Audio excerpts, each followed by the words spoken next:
Imagine ruling a country while living in 12 palaces, sailing a $100 million super yacht, and cruising in a fleet of over 600 luxury cars. No, this isn't a Bond villain. This is King Mohammed VI of Morocco, the richest monarch in Africa and one of the wealthiest royals on earth. But this isn't just a story of wealth. This is a story of power without limits. Because this king doesn't just wear a crown, he owns the bank, literally, through a powerful holding company called Mada. He controls Morocco's largest bank, its telecom industry, its phosphate mines, its supermarkets, and much more. Every phone call, every grocery transaction, every export, a slice of it flows to the king. And while millions of Moroccans struggle with poverty and unemployment, their monarch moves between palaces lined with marble, travels the Mediterranean on an Italian-designed yacht, and stores dozens of Bentleys, Lamborghinis, and custom Rolls-Royces in private garages. But what happens when a king owns both the government and the economy? And what if the line between public power and private profit has quietly disappeared? Stay to minute 13, because what we'll reveal about Morocco's royal finances will shake your understanding of monarchy, capitalism, and inequality in the modern world. This is not a fairy tale. This is the real life of the richest king in Africa. And what you're about to see might just make you question who's really in control. Start in Rabat, Morocco's capital. Drive past the government buildings, embassies, and bustling traffic until you reach a high-walled compound with golden gates and armed guards. That's not the presidential residence. That's just one of King Mohammed VI's 12 palaces. 12 biens. From the palatial halls of Marrakesh, wrapped in cedar wood ceilings and hand-cut mosaic tiles, to seaside villas in Agadir. The king's residences are more than architectural marvels. They are symbols of total sovereignty. Inside chandeliers that cost more than some citizens will earn in a lifetime. Imported marble. Art commissioned from European masters. Gardens so vast they require full-time crews just to trim the hedges. And that's only the beginning. The king's car collection is a different realm of excess. Over 600 luxury vehicles, a fleet that would put any billionaire to shame. Rolls-Royce Phantoms customized by Hermes. Lamborghinis painted in Morocco's national colors. Ferraris, Bentleys, Aston Martins all parked across royal garages hidden from public view. This is not exaggeration. Collectors say it's one of the largest royal fleets on earth. But when the king isn't behind the wheel, he's at sea aboard a $100 million super yacht designed in Europe, furnished by Fendi Casa and Versace Home. The yacht has a private helipad, a saltwater pool, and satellite-encrypted conference rooms. It sails across the Mediterranean, hosting diplomats, billionaires, and the occasional royal escape far from the cameras, combined. These assets aren't just luxuries. They are statements broadcasting to the world that this king is not just ruling Morocco, he's branding it. But behind the opulence lies something even more powerful. A corporate empire so vast, it touches nearly every Moroccan's life, whether they realize it or not. While most kings rely on ceremonial budgets or taxpayer funds, King Mohammed VI draws his wealth from something far more powerful: private enterprise. At the center of it all is Mada, a multi-billion-dollar holding company where the king holds a 60% controlling stake. Once called Société Nationale d'Investissement, Mada is now one of Africa's most influential investment giants. Its reach everywhere. Need to open a bank account? Chances are you're walking into Attijari Wafa Bank, the biggest financial institution in Morocco, with over 10 million clients across more than 20 countries. Every deposit, every loan, every interest payment, a piece flows into the king's pocket. Pick up your phone in Morocco, you're likely using NY. One of the kingdom's top telecom providers also tied to Mada. The same company that's rolling out 5G infrastructure across the country is generating massive profits for the royal balance sheet. But it doesn't stop there. Oul's Supermarkets Marjane, the dominant retail chain, is part of the portfolio. Mining Mada is connected to phosphate exports, and Morocco controls over 70% of the world's supply. Agriculture royal-linked lands grow everything from citrus to olives for international markets. This isn't just business. This is economic architecture, designed so that the monarchy isn't just a symbol of power, it's the owner of power. And while Mada operates under the language of private equity, its profits flow straight to the top of Morocco's royal pyramid. What does that mean in real life? Every text message, every supermarket receipt, every bag of fertilizer exported feeds the crown. Few world leaders have fused political and financial control so tightly. King Mohammed VI doesn't just govern Morocco, he monetizes it. And this was no accident. Because long before his coronation, the boy who would be king was being trained not just to rule, but to run a kingdom like a corporation. From the moment he could walk, Mohammed VI wasn't raised like other children. He was raised like a head of state in waiting. Born in August 1963 to King Hassan II, his early life was a carefully orchestrated preparation for absolute power. While most kids were riding bikes and learning math, Mohammed was studying the Quran, diplomacy, and economics. By age 12, he was already accompanying his father to official ceremonies, shaking hands with world leaders, watching how power moved quietly, efficiently, behind closed doors. He spoke Arabic, French, and English fluently before most teens finish high school. He wasn't just a prince, he was being trained as a monarch CEO. In his teenage years, he focused on law, political science, and economics, earning his law degree at Morocco's top university, Mohammed V University. But it didn't stop there. He attended elite seminars in France, deepened his expertise in public law, and completed a PhD in 1993 with a dissertation on Morocco's trade relations with Europe. Not just ceremonial academia, this was a strategic education tailored to the economic future he now controls. And it wasn't all books and lectures. He trained at Morocco's Royal Military Academy, where he studied command, national defense, and battlefield strategy. Because in Morocco, the king isn't just a figurehead, he's the supreme commander of the armed forces. By the time his father died in '99, Mohammed VI was 36 years old, fluent in law, trained in finance, educated in Europe, seasoned in military command. In short, he was ready. But when the crown passed from father to son, it wasn't just a change of reign. It was the ascension of a new kind of monarch, one who understood tradition, but had been built to control the future. July '99, after nearly 4 decades on the throne, King Hassan II passed away and his 36-year-old son, Mohammed VI, took his place. There were no coups, no public unrest, no cracks in the system. It was one of the smoothest royal transitions in modern African history. The coronation in Rabat was a masterclass in symbolism, a mix of centuries-old rituals and modern power projection.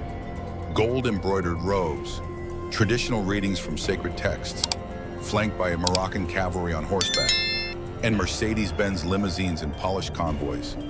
World leaders flew in from across Europe, Africa, and the Middle East. The message was clear. Morocco wasn't just changing kings, it was announcing a new era. And yet nothing about the moment felt improvised. Why? Because Mohammed VI had been groomed for this moment his entire life.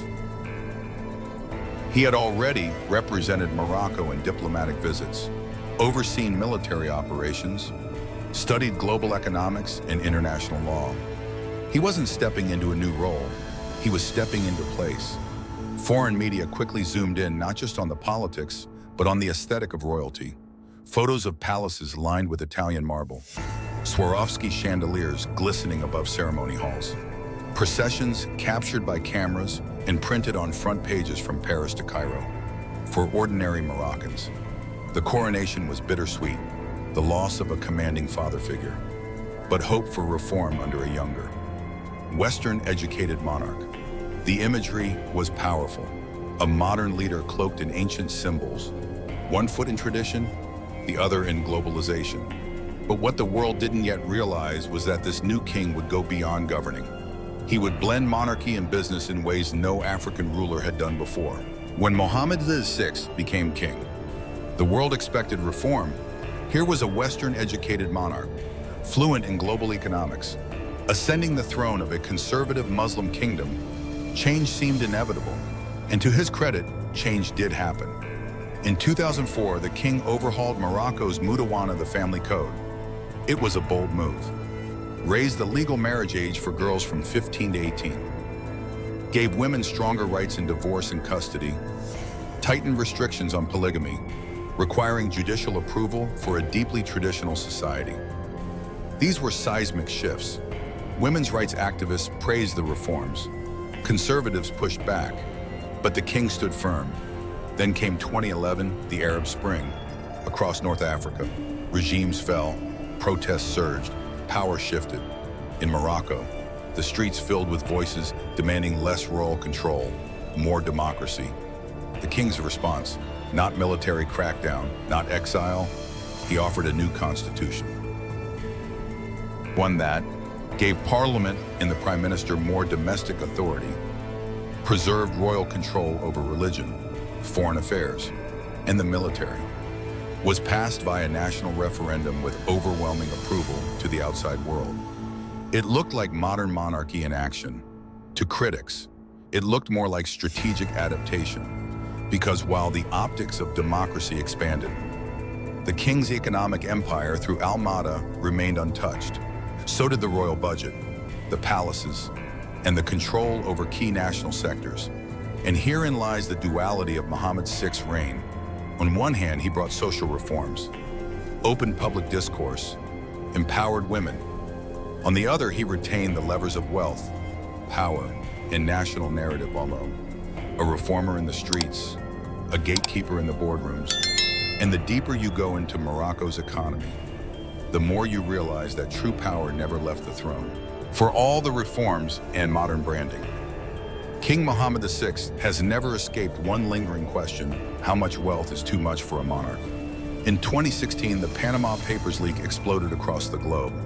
Among the revelations, companies linked to Morocco's royal circle allegedly held offshore accounts in tax havens, used to purchase luxury properties and manage international investments in secret. While not illegal, it raised eyebrows. Why would a king already one of the richest in Africa need shell companies in Panama? That wasn't the only red flag. Leaked WikiLeaks diplomatic cables described Morocco as a place where major business deals required royal approval, from shopping malls to telecom mergers. Mada was often in the middle, quietly benefiting, rarely questioned. The result, a monopolistic structure cloaked in royal legitimacy. But perhaps the most powerful criticism doesn't come from leaks. It comes from the streets. While the king maintains 12 palaces, a $100 million yacht, and over 600 luxury cars, millions of Moroccans face unemployment, poor health care, and limited opportunity. The wealth gap is glaring. Rolls-Royce Phantoms glide past working-class neighborhoods. Imported chandeliers hang above gilded halls, while rural clinics struggle with basic supplies. Unlike monarchies in Europe like the UK or Netherlands, Morocco does not publicly disclose the royal budget. No parliamentary debates, no annual breakdowns, no audits. Analysts argue that greater transparency could ease public distrust. But so far, that change remains unlikely, because when the monarchy controls both symbolic power and economic influence, the incentive to open the books is low, and the consequence, a public that increasingly views wealth not just as privilege. While Mohammed VI's lifestyle often dominates headlines, his real global influence lies in something more strategic diplomacy as empire building. And no move showed this more clearly than what happened in 2020. Morocco restored diplomatic ties with Israel, a decision that surprised many in the Arab world. But this wasn't just political. In return, the United States officially recognized Morocco's sovereignty over Western Sahara, a disputed, resource-rich territory that Morocco had long claimed. To many, it was a masterstroke trade normalization in exchange for international legitimacy. Why Western Sahara? Because beneath the politics lies phosphate, a critical mineral used in global agriculture. And guess who's linked to Morocco's phosphate exports? Mada. In other words, a diplomatic win that also protected royal business interests. And this wasn't a one-off. After years of absence, Morocco rejoined the African Union in 2017. Since then, King Mohammed VI has crisscrossed the continent, signing deals in banking, mining, and agriculture, all sectors tied to companies under his economic control. Attijari Wafa Bank opened branches across West Africa. OCP Group, a global phosphate giant, expanded operations in Central Africa. The king wasn't just acting as a head of state, he was acting like a regional CEO. His global playbook is equally diversified. With France, a legacy alliance rooted in history and language. With China, massive infrastructure investments, ports, high-speed rail. With Russia, cooperation in energy and defense. Each deal, each handshake, strengthened Morocco's international position and created new markets for royal-linked enterprises. Mohammed VI's foreign policy isn't just about politics. It's about positioning Morocco as a gateway between Europe, Africa, and the Arab world, with the king at the center of every transaction. A monarch who negotiates like a diplomat, but profits like a mogul. He lives in 12 palaces. He commands an empire that spans finance, telecom, mining, and retail. He sails on a $100 million yacht and signs international deals like a global CEO. But while King Mohammed VI projects an image of modern monarchy, his country faces a truth far less glamorous. Millions of Moroccans still struggle with poverty. Youth unemployment remains high, and access to healthcare and education is unequal, especially in rural areas. The king's philanthropy through foundations and public projects is real, visible, and often celebrated. But critics ask, can charity from the top ever replace structural fairness from within, when the same hand that gives also owns? When reform coexists with wealth consolidation?